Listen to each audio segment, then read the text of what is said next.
Hello friends, welcome back to the my new video guys and my YouTube channel guys. Today friend we are going to talk about guys how can we set default font size in our Tecno phone device. Friends, you want to set your phone default font size. So how can you set guys your default font size in your Tecno phone? Today friends, I will show you in this video guys. So before starting video friends, first of all go and subscribe the channel guys, click the bell icon and like the video. So friends, now let's see how can we set guys phone default size. Open your phone setting guys. After on phone setting, I scroll it.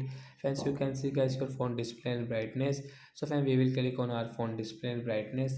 Then guys scroll it. Friends, you can see your font size guys. We will tap here. Friends, you want to set guys your default font size. So as you can set guys, you can see your default font size setting guys. Tap here and friends come back. Friends, you can see your font size will default.